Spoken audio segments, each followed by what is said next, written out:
السلام علیکم ورحمۃ اللہ وبرکاتہ۔ اعوذ باللہ السمیع العلیم من الشیطان الرجیم من ہمزہ ونفخہ ونفثہ۔ بسم اللہ الرحمن الرحیم۔ یا ایہا الذین آمنوا لیستأذنکم الذین ملکت ایمانکم والذین لم یبلغوا الحلم منکم 3 مرات من قبل صلاة الفجر وحين تضعون ثيابكم من الظهيرة ومن بعد صلاة العشاء 3 عورات لكم ليس عليكم ولا عليهم جناح بعدهن طوافون عليكم بعضكم على بعض كذلك يبين الله لكم الآيات والله عليم حكيم۔ معزز سامعین کرام، درس قرآن کی یہ مجلس ہے اور الحمدللہ آپ کے سامنے قرآن کریم کی آیتوں کا ترجمہ، اس کی تفسیر ترتیب کے ساتھ ہر روز بعد نماز فجر آپ کے سامنے اللہ تبارک و تعالیٰ کی توفیق سے پیش کیا جا رہا ہے۔ اسی ترتیب کے مطابق ابھی ہم آپ کے سامنے سورۃ النور سورہ نمبر 24 اور اسی صورت سے آیت نمبر 58 تلاوت کی۔ معزز سامعین اکرام، اللہ تبارک و تعالیٰ نے یہاں پر اس آیت کریمہ میں پھر سے اس آیت کریمہ سے وہ احکام اور اصول اور ضابطہ اللہ نے بیان فرمایا ہے یہاں سے اس آیت کریمہ سے، جو اس صورت کریمہ کا اصل موضوع ہے، کیونکہ ہم نے اس صورت کریمہ کے آغاز میں ہی بتلا دیا تھا کہ اس صورت کریمہ میں اللہ تبارک و تعالیٰ نے وہ آیات نازل فرمائی ہے جن میں اسلامی اور انسانی سماج و معاشرے کے لیے جو قانون ہونا چاہیے، جو رول ہونا چاہیے، جو اصول ہونا چاہیے، جو ضابطہ ہونا چاہیے، جو اسلامی سماج و معاشرے کو تمام معاشروں سے بالکل منفرد بنائے اور سماج و معاشرے میں امن و امان بالکل بحال ہو جائے، ایسے احکام اللہ تبارک و تعالیٰ نے نازل فرمائے ہیں۔ انہی احکام کو اللہ تبارک و تعالیٰ پھر سے اس آیت کریمہ سے بیان فرما رہا ہے۔ دیکھیے، اللہ تبارک و تعالیٰ نے آیت کریمہ کا جو آغاز فرمایا یا ایھا الذین آمنو، اور قرآن کریم کے اصول تفسیر میں یہ بھی ہے کہ جن آیتوں میں اللہ تبارک و تعالیٰ یا ایھا الذین آمنو کا ذکر فرماتا ہے، اس کے بعد اللہ تبارک و تعالیٰ ایمان والوں کے لیے کوئی قانون نازل فرماتا ہے، کوئی شرعی حکم نازل فرماتا ہے، کوئی اصل اور ضابطہ نازل فرماتا ہے۔ تو یہاں پر اس آیت کریمہ میں اللہ تبارک و تعالیٰ نے ایمان والوں کو مخاطب کیا اور کہا یا ایھا الذین آمنو، اے ایمان والو، لیستأذنکم الذین ملکت ایمانکم والذین لم یبلغوا الحلم منکم 3 مرات، اور اس کے بعد فرمایا 3 مرات۔ اللہ نے فرمایا کہ اے ایمان والو، تمہارے غلاموں اور تمہارے لڑکوں جو ابھی بالغ نہیں ہوئے ہیں، ان کے اوپر لازم ہے کہ وہ دن میں 3 مرتبہ اجازت لے کر کمروں میں داخل ہو۔ ابھی کوئی پرائیویٹ کمرہ ہے، اس میں داخل ہونا ہے تو دن میں 3 مرتبہ اجازت لینا ہے۔ کن کو اجازت لینا ہے؟ غلاموں کو، کنیزوں کو، خادماؤں کو، نوکر چاکروں کو۔ جب کسی کمرے کے اندر داخل ہونا ہو تو داخل ہونے 3 ٹائم میں ان کو اجازت لینا ہے، باقی ٹائموں میں اجازت نہیں لینا ہے۔ اللہ تبارک و تعالیٰ نے ان 3 ٹائموں کے بارے میں مزید تفصیل فرمایا۔ من قبل صلاۃ الفجر، نماز فجر سے پہلے اگر کسی کے کمرے میں داخل ہونا ہو تو اجازت لینا ہے۔ کن کو؟ بڑے لوگوں کو تو ہر وقت اجازت لینا ہے، جو بالغ ہیں ان کو ہر وقت اجازت لینا ہے، لیکن یہاں پر ذکر کن کا ہے؟ غلاموں کا، جو ہر وقت گھر کے اندر ہوتے ہیں، کام کاج کرتے رہتے ہیں، خادماؤں کا جو خدمت گاری میں لگے رہتے ہیں، کنیزوں کا، لونڈیوں کا جو ہر وقت گھر میں کام کاج میں لگے رہتے ہیں، ان کو بھی اجازت لینا ہے۔ اس کے بعد کن کا؟ والذین لم یبلغوا الحلم منکم، تم میں جو بچے ابھی بالغ نہیں ہوئے ان کو بھی ان 3 وقتوں میں اگر کسی کمرے میں داخل ہونا ہے تو اجازت لینا ہے۔ ان میں سے پہلا وقت من قبل صلاۃ الفجر، نماز فجر سے پہلے، کیونکہ اس وقت آدمی بستر میں ہوتا ہے، کون کپڑا پہنے ہوا ہے، کیسا کپڑا پہنے ہوا ہے، کس حالت میں، کسی کو پتہ نہیں، لہٰذا کمرے میں داخل ہونے سے پہلے اجازت لینا ہے۔ ابھی گھر میں بچے ہیں، بچے ماں باپ کے گھر میں داخل ہو تو اس سے پہلے ایسے وقت میں اجازت لینا ہے۔ یہ چیز شرعی قانون ہے۔ معزز سامعین کرام، اللہ تبارک و تعالیٰ نے ان چیزوں کو جو یہاں پر بیان فرمایا ہے، اس کے پیچھے بڑی حکمتیں ہیں۔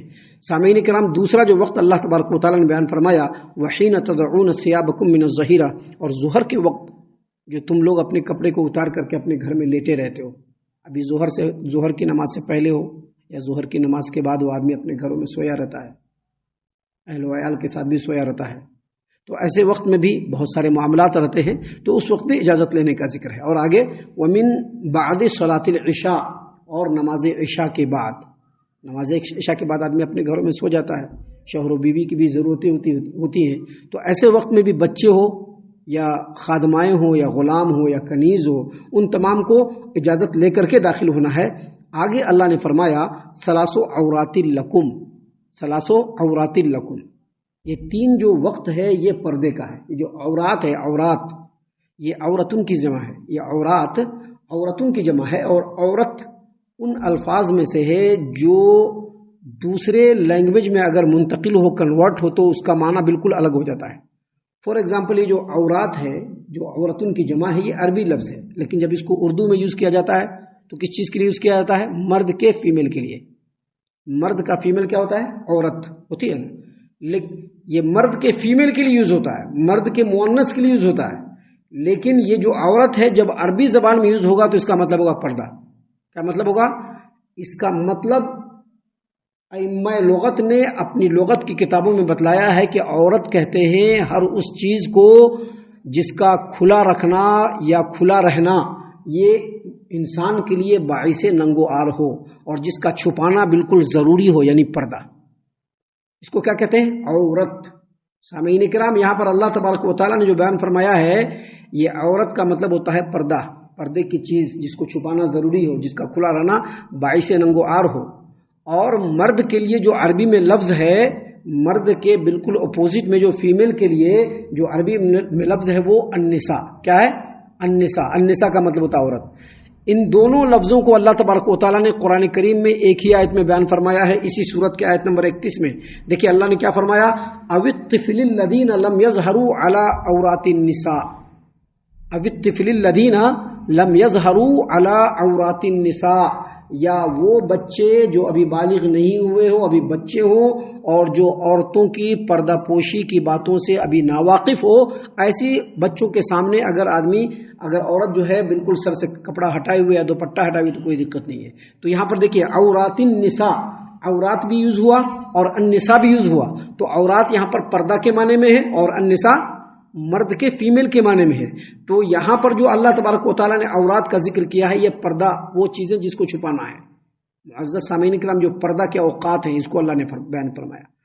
یہاں پر ایک بات اور سمجھ لیجئے کہ عورت کا جو لفظ ہے عربی زبان میں ایسے گھر کے لیے بھی استعمال ہوتا ہے جو گھر غیر محفوظ ہو اور جس کی حفاظت بالکل ضروری ہو۔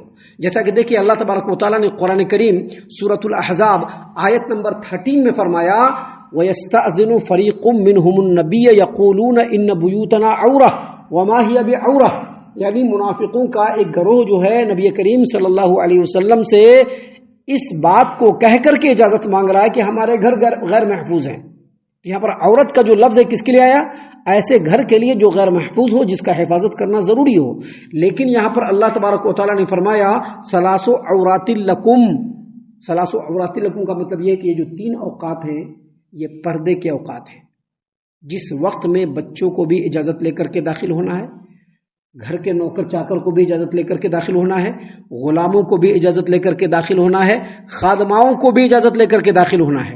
اور ان تین اوقات کا ذکر ابھی ہم نے آپ کے سامنے کیا۔ اصل میں اس آیت کریمہ کے اندر اللہ تبارک و تعالیٰ نے خلوت اور پرائیویسی کی اہمیت کو بتلایا ہے۔ ابھی ان اوقات میں کیا ہوتا ہے؟ مرد و عورت گھر میں ہوتے ہیں، بہت سارے معاملات ہوتے ہیں، کپڑے اترے ہوئے ہوتے ہیں، ایسے میں اگر بچہ چلا جائے تو بالکل مناسب نہیں ہوتا ہے، خود میں سبکی ہوتی ہے، ایک غلط میسج لوگوں میں جاتا ہے۔ لہٰذا اللہ تبارک و تعالیٰ نے ان حکموں کو جو بیان فرمایا ہے وہ اسی لیے بیان فرمایا ہے کہ ایسے وقت میں بچے بھی کسی کمرے میں اگر داخل ہو تو اجازت لے کر کے داخل ہو، غلام بھی داخل ہو تو اجازت لے کر کے داخل ہو، نوکر چاکر بھی داخل ہو تو اجازت لے کر کے داخل ہو، ایک فجر سے پہلے، دوسرا ظہر کے وقت میں، اور تیسرا رات میں عشاء کے بعد۔ اللہ نے آگے فرمایا لیس علیکم ولا علیہم جناح بعدہن طوافون علیکم بعضکم علی بعض۔ اللہ نے فرمایا کہ ان تین اوقات کے علاوہ اگر بچے یا غلام یا نوکر چاکر یا خادمائیں اگر بغیر اجازت کے داخل ہو جائیں تو ان پر کوئی گناہ نہیں، ان کو معاف کر دیا گیا ہے۔ لیکن یاد رکھیے بڑے آدمی کو کبھی بھی کسی کے گھر میں بھی داخل ہونا ہے تو اجازت لے کر کے داخل ہونا ہے۔ اگر آدمی گھر کے اندر لے جائے اور ڈائننگ روم میں بٹھائے تو کسی بھی کمرے میں بغیر اجازت نہیں جا سکتے، کسی بھی وقت نہیں جا سکتے۔ اگر اجازت دے دے کہ ہاں بھائی گھر کے اندر چلے آئیے اور ڈائننگ روم میں بٹھا دیا یا ہال میں بٹھا دیا، تو اب کسی کمرے کے اندر جھانکنا یا چلے جانا یہ شرعی اعتبار سے بالکل غلط ہے۔ اور ان 3 اوقات میں دوسرے لوگوں کو تو چھوڑ دیجئے، گھر کا جو بچہ ہے، اپنا بیٹا ہے، بیٹی ہے، چاہے وہ بالغ نہیں ہے، چاہے وہ بچہ ہے، چاہے وہ لڑکا ہے، چاہے وہ لڑکی ہے، چاہے خادمائیں ہیں، چاہے نوکر چاکر ہیں، چاہے غلام اور لونڈیاں ہیں، جو بھی ہو، سبھی کو ان 3 اوقات میں داخل ہونا ہے تو اجازت لے کر کے داخل ہونا، یہ شریعت کا قانون ہے تاکہ سماج و معاشرے کے اندر پاکیزگی اور امن و امان بالکل برقرار رہے۔ ان 3 اوقات کے علاوہ گھر کے نوکر چاکر کو بھی، خادماؤں کو بھی، نوکرانیوں کو بھی اور نابالغ لڑکے اور لڑکیوں کو بھی بغیر اجازت کمروں میں آنے جانے کی اجازت ہے۔ کیوں اجازت ہے؟ کیونکہ ان کو ہمیشہ ضرورت پڑتی رہتی ہے ایک دوسرے سے۔ اب گھر کے خادم ہیں، نوکر چاکر ہیں، ان کو ہمیشہ کام کرنا ہے، اس گھر سے وہ سامان لانا ہے، اس گھر سے وہ سامان لانا ہے، اس گھر سے وہ سامان لینا ہے۔ اب اس کے لیے بار بار تو اجازت لینے نہیں جائیں گے۔ اللہ نے فرمایا طوافون علیکم بعضکم علی بعض، اللہ نے فرمایا کہ تمہیں ایک دوسرے کے پاس بار بار آنا پڑتا ہے۔ بچہ ہے، بچہ کو دیکھنے بار بار آنا پڑتا ہے، بچے کو بھی ماں باپ سے بار بار ضرورت پڑتی ہے۔ چھوٹا بچہ ہے، لڑکا ہے یا لڑکی ہے، تو بار بار آنا جانا ہوگا تو اجازت لینے کی ضرورت نہیں ہے۔ اور اگر ایسے حالات میں کوئی قابل اعتراض بات دیکھ بھی لیتا ہے تو ان کے لیے معافی ہے، لیکن ان 3 وقتوں میں نہیں جانا ہے۔ اور آگے اللہ نے فرمایا کذالک یبین اللہ لکم الآیات، اللہ تبارک و تعالیٰ اپنی آیتوں کو، اپنے احکام کو، اپنی ارشادات کو اسی طرح سے وضاحت کے ساتھ تمہارے سامنے بیان کرتا ہے۔ واللہ علیم حکیم، اور اللہ تبارک و تعالیٰ سب کچھ جاننے والا اور حکمت والا ہے۔ تو یہ ایک حکم تھا جس کو اللہ تبارک و تعالیٰ نے اس آیت کریمہ میں بیان فرمایا ہے۔ اس آیت کریمہ کی روشنی میں امام ابو داؤد نے اپنی سنن ابی داؤد کتاب الادب میں حدیث نمبر 5190 پر 5191 نمبر پہ ایک روایت سیدنا عبداللہ ابن عباس رضی اللہ عنہما سے نقل کیا ہے کہ اس آیت کریمہ پر مسلمانوں کا کما حقہ ایمان نہیں ہے۔ مسلمانوں کو چاہیے کہ اپنے گھروں میں جو ہے تعلیم دے، اپنے بچوں کو، اپنے خادماؤں کو، اپنے غلاموں کو، اپنے لونڈیوں کو کہ ان اوقات میں اگر کمرے میں داخل ہونا ہے تو اجازت لے کر کے داخل ہو۔ اور وہ کہتے ہیں کہ میں نے اپنے لونڈی کو اس بات کی تاکید کر رکھی تھی کہ ایسے اوقات میں اگر میرے کمرے میں داخل ہونا ہو تو تم کو اجازت لے کر کے داخل ہونا چاہیے۔ تو اس سے یہ پتہ چلا کہ یہ جو حکم ہے گھر کے لیے، سماج و معاشرے کے لیے، رشتے ناتوں کے لیے بہت اہم ہے اور ہر ایک کی پاکیزگی کے لیے ہے۔ لہذا اس آیت کریمہ کے معنی اور مفہوم پر غور و فکر اور تدبر کرتے ہوئے اس پر عمل کرنے کی کوشش کی جائے۔ اللہ تعالیٰ سے دعا ہے کہ اللہ تعالیٰ ہم تمام کو ان تمام باتوں کے اوپر خوب غور و فکر اور تدبر کرنے کے ساتھ ساتھ ان باتوں پر عمل کرنے کی بھی توفیق عنایت فرمائے، آمین۔ اللہ تعالیٰ ہم تمام کو صحیح معنوں میں پکا سچا مومن مسلمان بنائے، اللہ اور اس کے رسول صلی اللہ علیہ وسلم کی اطاعت و فرما برداری کرنے والا بنائے، صحابہ کرام رضی اللہ عنہم کے طریقے پر چلنے والا بنائے، جنت الفردوس میں جگہ عطا فرمائے۔ اے اللہ ہم تمام کو جہنم سے پناہ دے، اے رب العالمین ہم تمام کو جہنم سے پناہ دے، اے مالک الملک ہم تمام کو جہنم سے پناہ دے، آمین یا رب العالمین۔ وما علینا الا البلاغ المبین۔